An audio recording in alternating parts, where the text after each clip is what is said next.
Sitting Bull.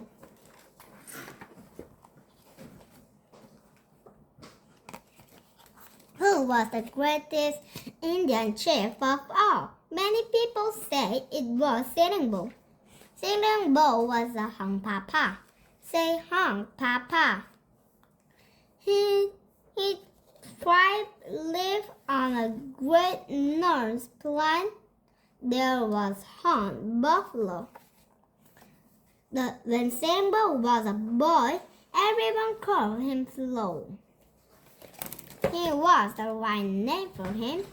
He ate slowly, he moved slowly, he even talked slowly. But he was watching and running all the time. When Slow was only 10 years old, he killed his first buffalo. Now he was a hunter. But more than anything, Slow wanted to be a great warrior. One day, the Hung Papa went to first fight against the Crow.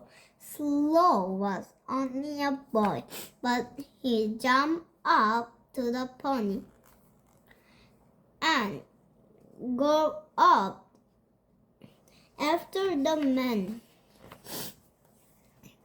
Slow had no weapon, no bow, no arrow. All he had was a long red stick. It was called a coup stick. Say coup. But that was all he needed. Striking his enemy with a club stick was the best thing a warrior could do. Then the men came near the Crow. Slow looked ahead of everyone else. A Crow warrior saw Slow coming. The Crow raised the bow and arrow to shot, but Slow was stick. He hit the warrior with a coup stick.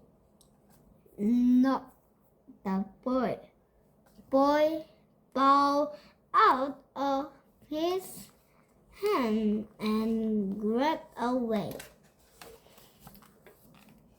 That night the Hung Papa sat together under the star.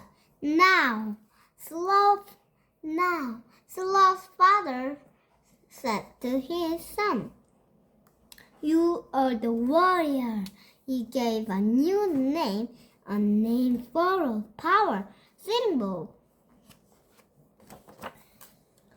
Soon there were many stories about Sitting Bull. One day he lay down under a tree. Above him a bird tapped on the branch. It seemed to tap a message. "Stay still." Suddenly a grizzly bear stood over him.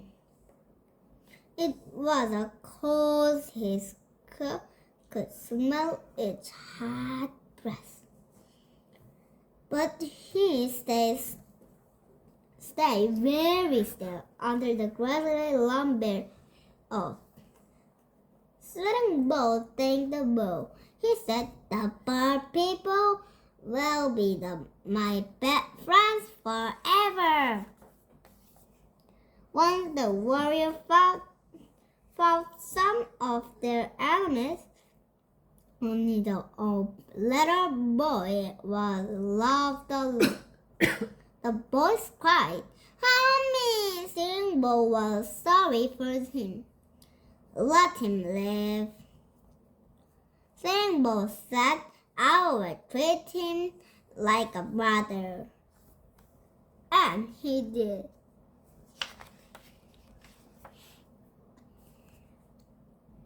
After a battle, Sitting Bull never rode away not until everyone else was served.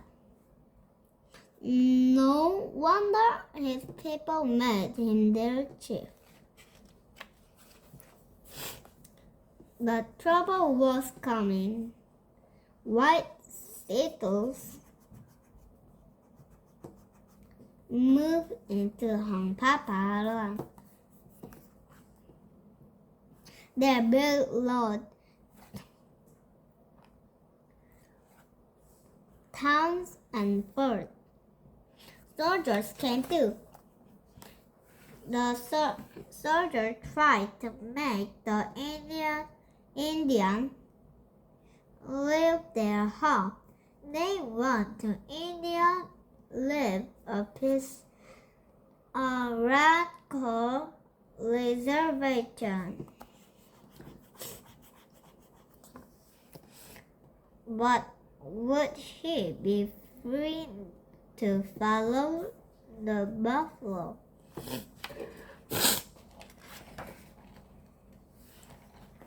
Many tribes didn't want to live on the reservation. They decided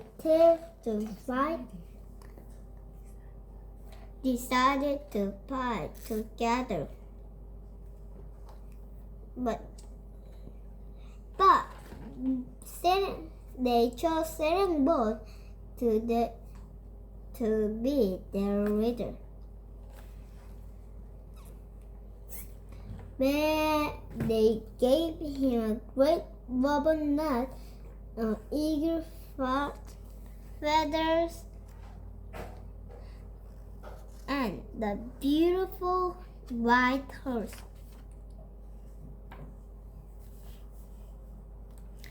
More and more soldiers came, but the Indians fought hard for their land. In one battle, a soldier killed many warriors. Sitting Bull said, "We must turn back." Some warriors said no. They said, "Only cowards turn back. I am not a coward." Sitting Bull told them he walked to tower. The soldiers birds were flying around them. Sitting Bull sat down and smoked his pipe. No one ever called him a coward again. In 1876, a famous soldier named George Custer said, "Indians don't know how to fight. I will beat them." But he was wrong. One day, crossed out the village of Hongpapa. They were camped beside a little Bighorn River. Warrior killed Custer and all his men. Soon everyone in America heard about a battle of a little bigger. More soldiers came. They were angry. They ran ravaging. They chased Sitting Bull and his people. The Indian could harm or laugh. They were always hungry and tired. Sitting Bull once brought his people north to Canada. It was safe there. all soldiers could follow him.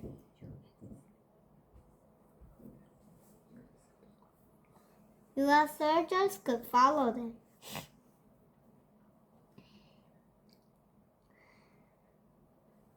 But the warm weather was cold.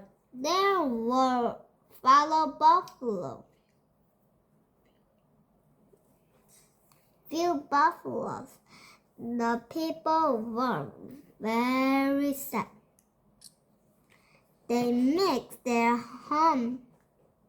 Soon, so Sitting Bull brought them back.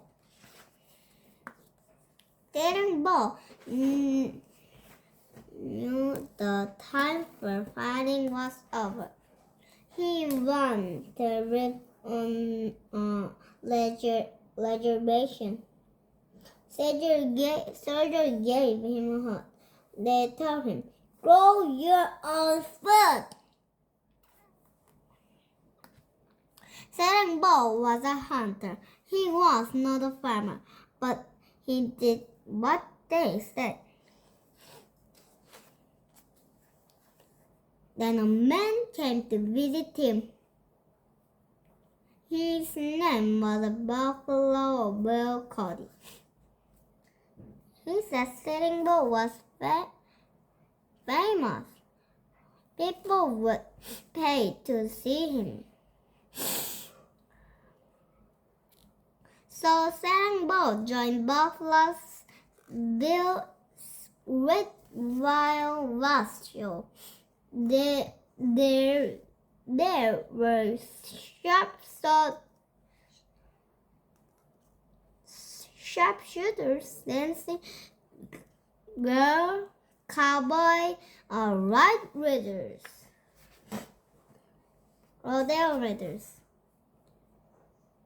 Many people came to see a great chief. Some bowed, some cheered. They paid money for a autograph. Sitting Bull gave the money away to bigger boys who followed the show.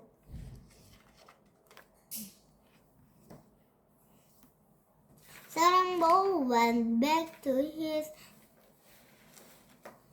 the reservation. His place was with his people. He was growing old and he was tired. But the soldiers were still afraid of him. Was he going to rid the Indians against them once more? They made a plan. Indians who were for the soldier went against Sitting Bull. The men stepped into Sitting Bull cabin with them. They pulled the old chief out of bed, ran to help him. There was shouting and pushing. Suddenly, a shot rang out. Sitting Bull fell to the ground, dead. The news spread over the run that once belonged to the Indians. Sitting Bull was gone, but he would be remembered always. Sitting Bull, Rena.